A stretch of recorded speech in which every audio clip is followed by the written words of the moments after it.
Olá, meu nome é Adina Dantas, sou aqui do canal Diário do Papagaio, especializado nos bico-tortos, os famosos psitacídeos. E esse vídeo foi muito pedido, muito aguardado, e a gente vai falar sobre a espécie Amazonas amazônica, o famoso papagaio do mangue, popular papagaio do mangue.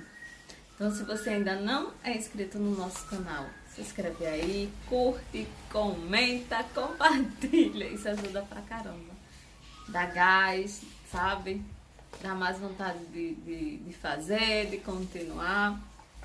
É um apoio, sabe? Grande quando os seguidores compartilham e ajudam o nosso canal a crescer. Somos seus amigos, tá bom? Só assistir a vinheta e a gente já começa.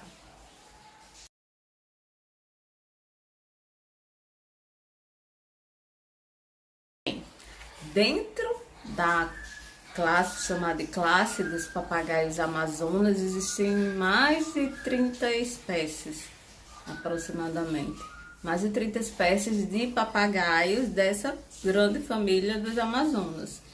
E eu acho que depois do papagaio verdadeiro, né, o conhecido boiadeiro, um dos papagaios mais populares, e principalmente lá fora, o tráfico dele para fora foi muito forte. Ele é muito popular lá fora, na Europa, aquela região ali, ele é bem popular. É o papagaio do mangue. O nome científico dele é o Amazonas amazônico. Popularmente, como ele existe em várias regiões, cada região tem um nome popular diferente. Então, eu vou ler aqui porque eu não gravei todo, mas ela é conhecida como a jurucatinga, papagaio poiaieiro, ayurucatinga, cutiquezaca, curau, papagaio grego, papagaio de encontros verdes, curuca, curica. E em inglês, devido a um detalhe que ele tem de pena laranja na asa, ele é conhecido como Orange Winged Pat.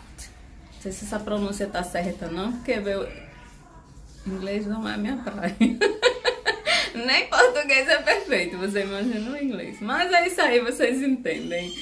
Eu vou escrever aqui em algum lugar o nome em inglês que fica mais fácil. A origem desse papagaio, ele é parte aqui da América do Sul, leste do Peru, Guaianas, Brasil, Venezuela, Colômbia, leste do Equador. Então ele tem em várias regiões, tá certo? Ele é bem menor do que o papagaio verdadeiro, ele é pouco menor, ele mede em cerca de 30 a 35 centímetros nessa média e pesa em torno de 300 gramas. Eu queria aproveitar esse espaço aqui que eu tô falando aqui sobre isso, sobre essa questão das características, que as pessoas ficam me perguntando, fala do papagaio tal, fala do papagaio do peito roxo, fala do papagaio. Não vai ter tanta diferença, então queria deixar isso claro para vocês. É uma grande família dos Amazonas, esses papagaios verdes, que são classificados como os Amazonas. Então, em termos, não vai diferenciar muito na questão da alimentação deles, em cativeiro, principalmente esses criados em casa, porque a alimentação de casa, ela não é igual à alimentação da natureza. E nem é o que as pessoas acham, que na natureza eles comem aquilo que compra, aquela mix de sementes prontos que tem no saquinho, né? Também é um grande engano que eu vou falar depois com vocês sobre isso. Mas cada região, ela tem um tipo de amêndoa, de castanha. Quando a gente fala de sementes que eles comem, é isso. São castanhas, de palmeiras, aqueles coquinhos. Não é girassol, não é arroz cateto, não é essas coisas, entende? Que eles comem. Então, cada região, cada país desse tem um fruto diferente, né? Tem um tipo de palmeira diferente, típica da região. Então, em vida livre, vai ter pequenas diferenças, sim, na questão de alimentação, devido aos frutos mesmo que são típicos da região. Mas em termos de reprodução, de comportamento, não muda tanta coisa, assim. Entendeu? Que justifique você fazer um vídeo, porque principalmente as pessoas querem saber, mas querem saber pela questão comportamental. Então, entre essas classes de papagaio, não vai ter tanta diferença assim entre um papagaio e o outro. Eles vão escalar, vão ter aquele comportamento na parte de acasalamento que tem, né? As mudanças de comportamento com a maturidade. Não tem tanta diferença assim. O papagaio do mangue, ele é comumente, sempre, isso é bem comum acontecer das pessoas confundirem ele com o papagaio verdadeiro. Isso acontece sempre. Confundir ele com uma amazona estiva. Só que, para um olhar mais atento, vocês vão perceber que é completamente diferente a marcação de cores dele, né? Eu vou deixar aqui para vocês a foto de comparação dos dois, mas por exemplo, ele tem o laranja aqui nessa parte frontal, laranja, né? Bem definido. O azul dele é bem característico, é um azul mais puxado para o violeta, né? Ele não é o azul, é totalmente diferente do azul do estiva. O azul do papagaio do mangue, ele é bem puxado mesmo, é violeta, é uma cor bem violeta mesmo, é bem característico, né? Se você olhar atentamente entre os dois papagaios, vocês vão ver a foto aí agora. O que é que define o papagaio estiva? Ele tem que ter a máscara amarela, a máscara ao redor dos olhos amarela. O papagaio do mangue, o amarelo dele é aqui, delimitado, é como se alguém tivesse pego uma régua e pintado só daqui para baixo. Ele não invade a região do olho, ele não sabe, ele não forma aquela máscara, ele fica delimitado bem certinho, bem cortadinho aqui nas bochechas, um amarelo meio alaranjado.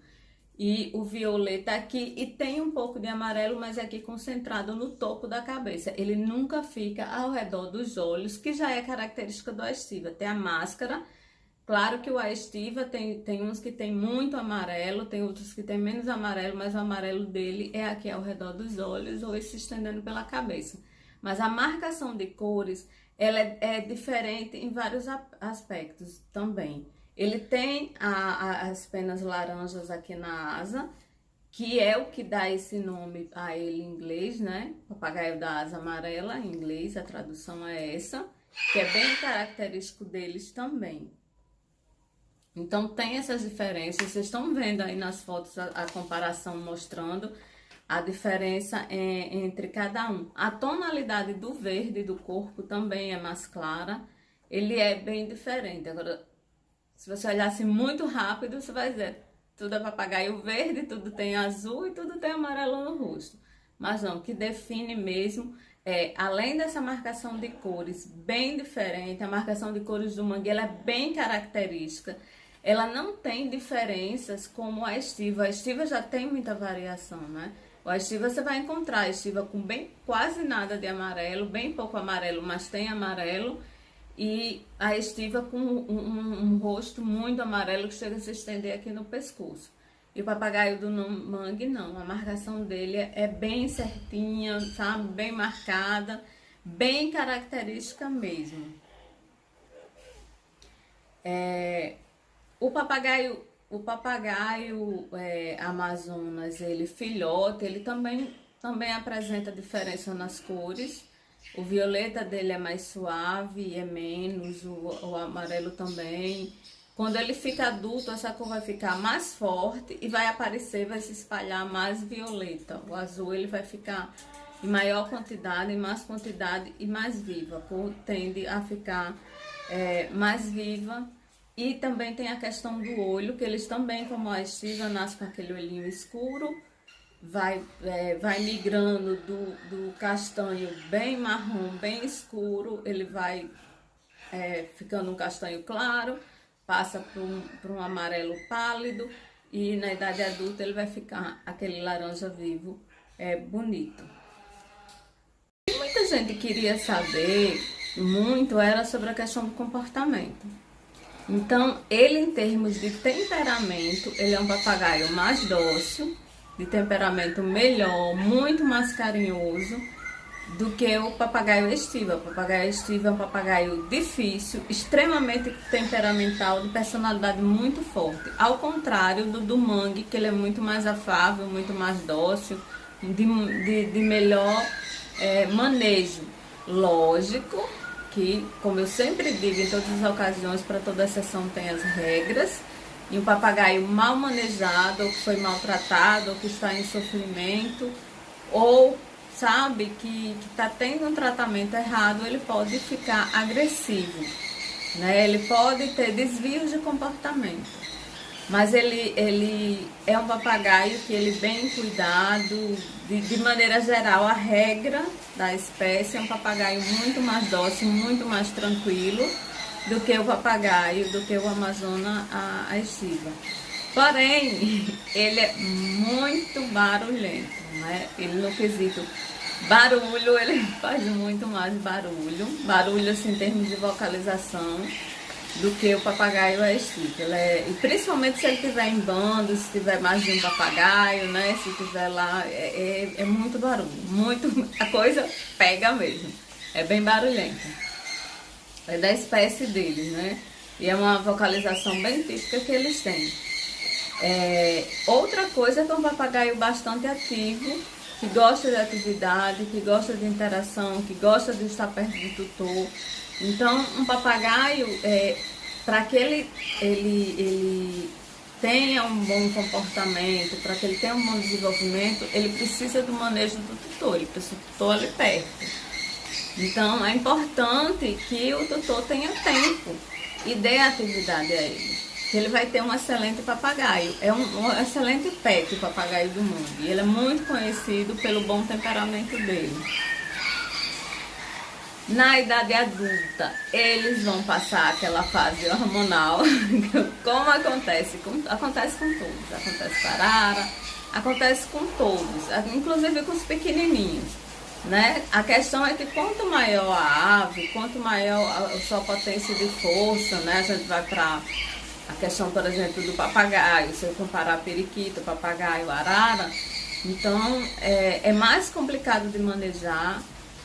Quando estão nessa fase hormonal, eles podem machucar o tutor de forma séria, então isso se complica mais na hora que você decide ter um animal assim. Já as pessoas acham que não, mas papagaio é muito complicado. Principalmente nessa questão da força que eles têm no bico, desse temperamento mais difícil do que uma ave pequenininha, que a gente chamava de dedo, né? Do que um periquitozinho, do que uma calopsita. E picada de calopsita já dói e machuca. Você imagina o estrago que faz um papagaio ou uma arara, que a arara pode amputar o seu dedo assim, sabe? Brincando, ela tora um osso, se ela quiser. Então, eles podem ter, eles passam por essa questão hormonal como todos eles passam, mas eles podem costumam ficar mais difíceis na idade adulta. O manejo que você vai ter, a forma que ele é criado, o conforto que ele tem, se ele está confortável, o bem-estar dele também vai interferir nessa questão de desvio comportamental, como eu falei, né?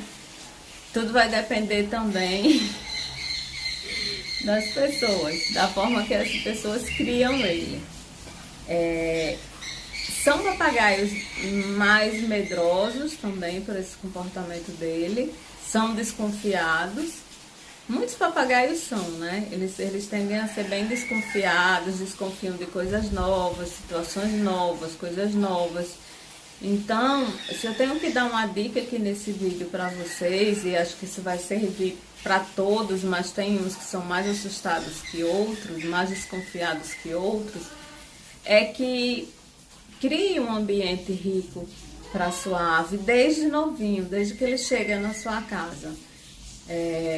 Eu sempre procurava trazer novidades para eles, lógico que com jeito, não coloco coisa de uma hora de vez, né? Mas, por exemplo, eu acostumei eles com a câmera do celular filmando, então foi uma coisa que eles não estranharam. Só azeitono, né, que pegou birra de celular, e o pessoal diz que é ciúme que ele tem do celular, porque eu fico muito tempo no celular. Mas assim, eu consigo chegar com a câmera muito perto do rosto deles e filmar. Brinquedo, eles não se assustam tanto com coisas novas e tem brinquedos que a gente vai pendurar lá no viveiro, que às vezes a gente precisa hoje em dia fechar para poder instalar as coisas. Porque eles não têm medo, aí eles vão para cima, aí quer bicar a mão, pegar, puxar o alicate, a coisa que a ferramenta que a gente esteja usando para instalar. Essa falta de medo. Mas por quê? Porque a gente sempre buscou trazer novidades para eles. Quando você cria esse ambiente rico, que você está sempre mudando a rotina, uma certa rotina é boa. Aquela rotina rígida, ela não é legal. Porque quando você cria uma rotina muito rígida para sua ave, e eu não estou falando isso só para o papagaio do mangue, mas de maneira geral, quando você cria uma rotina muito rígida para sua ave, qualquer mudança nessa rotina dela, um atraso que você, não, no horário de servir alguma coisa, no horário de ir, ou no horário de passear, no horário da comida, qualquer atraso é motivo para estresse para ela. Então, se você tem uma rotina de tal horário fazer tal coisa, você tem dia que você pode adiantar esse horário e fazer meia hora mais cedo, ou atrasar e fazer meia hora mais tarde, você vai fazer aquilo, mas não deixe nunca a rotina tão rígida. Procurar ficar trazendo coisas novas, galhos de árvores, por exemplo, mesmo que a gente pense, não, é só um galho de árvore. Ah, mas dessa vez eu trouxe de manga, da outra vez eu trouxe de caju, da outra vez já foi goiaba, entende? Então até isso muda o tipo de folha, o gosto, o cheiro, o formato, a consistência que eles vão roer. Há mudanças, né? Não, tem gente que o brinquedo quebra, ela compra outro exatamente igual. Então a gente procurar trazer coisas novas ou reformar aqueles brinquedos, né? O brinquedo tá velho e você pinta ele com corante comestível de outra cor. Você muda alguma coisa, você inclui alguma coisa pendurada naquele brinquedo. Então, quando você enriquece esse ambiente, inclusive com pessoas, acostumando outras pessoas, e vai ser mais fácil, né? Vai ser muito mais fácil esse convívio deles e a aceitação deles de coisas novas. Aí outra pergunta que sempre fazem: ah, papagaio do mangue fala? Tem muita gente que diz que não fala. Fala sim.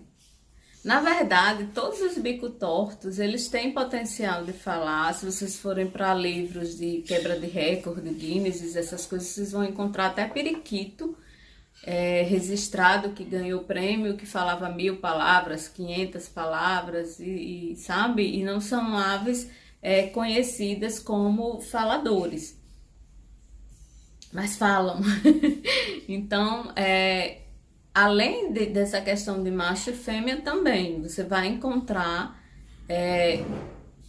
papagaios do mangue, tagarelas, que falam muito mais do que um famoso como o congo ou como o restiva, entende? E você vai achar papagaio do mangue que não fala nada, que só assovia. Então a regra, ela é válida para todos, né? Quando se fala, por exemplo, que o papagaio do Congo é o papagaio mais inteligente do mundo, mas não se tem certeza disso. Isso é um marketing que foi feito em cima da ave, que inclusive serviu para quê? Para quase extinguir ele na natureza, porque essa fama dele e essa fama do verdadeiro só fez com que as pessoas procurassem muito por essa determinada espécie, e eles entraram numa rota assim de ser os papagaios mais traficados. Mas não se tem certeza disso. O que se tem certeza é que o papagaio do Congo é inteligente porque ele foi o único dos papagaios que foi estudado, né? Começou com a doutora Irene, né? Aquela cientista americana, Irene Pepper, e ela estuda já há mais de 40 anos, ele, né? Já tem outras pessoas que começando a estudar outras espécies, estudinho. O corvo é estudado, o pombo é estudado, mas falando aqui de epicitacídeos, a ave estudada de fato, profundamente, há décadas, já foi o papagaio do Congo. Então, não se pode dizer que o papagaio Amazônia estiva não é inteligente, ou que o mais inteligente é o do Congo. Não se tem uma pesquisa que tenha feito esse comparativo entre eles que estabeleça isso como verdade. E no quesito fala também. Você vai conhecer tutores que têm papagaios do mangue que fala muito e vai conhecer tutores que têm papagaio a estiva, que é conhecido como falador, que não fala nada. Porque isso é uma questão individual. As aves de bico torto, ela tem tanto o formato do bico facilita a fala, como a seringe que eles têm, que é o que ajuda eles a falarem. O tipo de língua também, aquela língua grossa, ajuda com que eles falem. É um conjunto de coisas, mas principalmente o órgão que eles têm, que é a seringe. Então, todos eles têm capacidade de fala. Existem as diferenças de entonação, sim.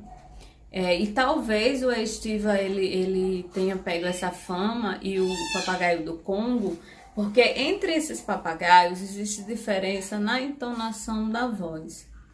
Isso existe sim. Então, o do Congo e o estiva, pelo que eu percebi e pelo que eu já ouvi várias pessoas também falando, e já percebi mesmo, é que a entonação da voz deles parece muito com o de humano, é o que mais se aproxima. Aí você vai para, por exemplo, o periquito que fala mais de 500 palavras, mas é uma voz fininha, esquisita, ela não é tão clara como é a vocalização de um papagaio do Congo. Então, existem essas diferenças sim, mas o papagaio do mangue fala, tem uns que falam que são muito falantes e independe também do sexo, tanto faz macho ou fêmea. Você vai pegar fêmeas que são super tagarelas. Quanto à alimentação deles, não vai diferir do que já foi falado sobre o Amazônia estiva, né? A alimentação indicada é a ração extrusada, verduras, né, e legumes, em maior proporção que frutas, mas entre as frutas também. Vale destacar aqui que eles têm tendência à obesidade, né? Então, decorrente dos problemas dessa tendência à obesidade, e que é um problema já hoje público, né, de saúde pública animal, eu já considero assim, porque os tutores alimentam mal, né, eles exageram na alimentação. A questão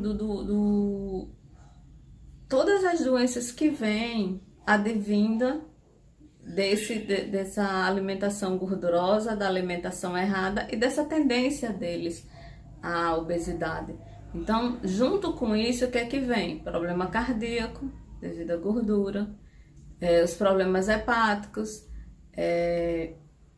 eles têm muito problema com a questão da vitamina A, mas a vitamina A é muito perigoso vocês mexerem ou tentarem suplementar isso em casa, sem acompanhamento médico, porque a vitamina A ela é uma vitamina que, se falta, causa doença, e se tem excesso, causa doença. E para tirar a vitamina não tem como tirar, você tem como colocar. Então, aí você vai vai ter causado uma doença na sua ave, que vai ser bem complicada a tratar, e você vai gastar muito mais dinheiro.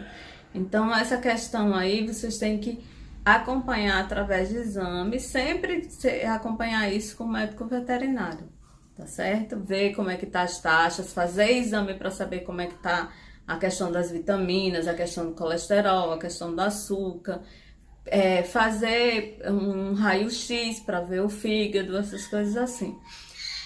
Sei também que é difícil em alguns locais, não tem lugar especializado, tem locais que não, sabe, quando você vai para as grandes capitais como Rio e São Paulo, ou algumas do Sul, é mais fácil, mas eu sei que tem lugares que não tem.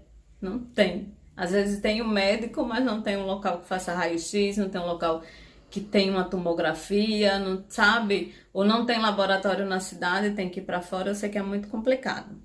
Mas as maiores questão na questão de doença, elas vêm da questão alimentar, nessas espécies, nas espécies do Amazonas. Então, vocês têm que ter muito cuidado com a alimentação dessa espécie, principalmente porque a gente sabe que eles têm tendência à obesidade, então eles vão engordar muito facilmente. E eles não têm exercício. Se eles estivessem na natureza, estavam voando por dia quilômetros. São como atletas que correm todos os dias, que se exercitam todos os dias, entende? Então, isso em vida livre. Em casa, não. Em casa, por mais que você diga, não, mas ele sai da gaiola e fica andando pela casa. Andar pela casa, subir e descer da gaiolinha, sabe? Dar uma voadinha aqui dentro da sala, ele nunca vai chegar nem perto, nem próximo do gasto que se tem quando se voa quilômetros na natureza. Então, a gente tem que entender que são sedentários, que eles não fazem exercício. Então, a alimentação deles é pouco, é regrado. Não meça o que eles devem comer pela sua fome, nem pelo que você comeria, né? Eu vejo pratos imensos de comida para uma ave, normalmente os tutores colocando. Então, são dois pecados que eu gostaria até de dizer aqui, que os tutores cometem. Ou a ave, ela está malnutrida, ela está subnutrida, e não é falta de comida, ela tem comida, mas tem comida que não nutre, comida errada, comida que acaba por causar doença. E o outro extremo dos tutores é o tutor que dá uma super alimentação para a ave, que aí vai decorrer também doença. Então, o equilíbrio é extremamente importante, né? Vocês não podem também exagerar na quantidade e variedade de comida, não. Procure ler, saber e dar uma alimentação equilibrada. Bem, eu acho que é isso, né? Sobre o papagaio do mangue. Tudo é uma questão de alimentar bem, de entender o comportamento dele. Não vai diferir o que a gente coloca aqui no canal, quando a gente fala, mostro muito o papagaio verdadeiro, porque eu tenho papagaio verdadeiro. Mas não vai ser diferente a criação, a alimentação, a forma de tratar os problemas comportamentais, os sintomas de doença, né, para você identificar se ele tá com a cloaca suja, com o olho lacrimejando, o olho inchado, apático, com a asa caída. Você vai ver que a asa fica diferente quando ela tá, que a gente chama de asa caída, ela fica diferente. Ele tá lá jogado no fundo da gaiola, respirando com o bico aberto, com secreção na narina ou a narina entupida, as penas arrepiadas. Tudo isso são sintomas de que a ave não tá bem, que ela tá com algum problema físico, né? Doente fisicamente. E quando vocês verem qualquer desses sintomas, precisa levar no médico veterinário. O amazônica também, ele vai ser suscetível a quadros de depressão, de ansiedade, de automutilação, de tédio, até porque são animais que eles, até pelo temperamento deles mais dócil, eles gostam de estar juntos, eles gostam de estar perto do tutor, eles gostam de fazer atividades conjuntas. Então, quando você compra uma ave dessa, você trabalha, por exemplo, de todinho e deixa ele sozinho, eles sofrem, eles sentem muito, né? Então, vão acabar precisando de um especialista. E às vezes o trabalho, a coisa, ela se agrava tanto. A exemplo, o papagaio começa a se mutilar por uma questão de tédio, uma questão de depressão, e aquilo ali não é tratado da forma certa ou a tempo, e fica tão sério que ele começa a ferir a carne dele, arrancar o pedaço da carne e infeccionar.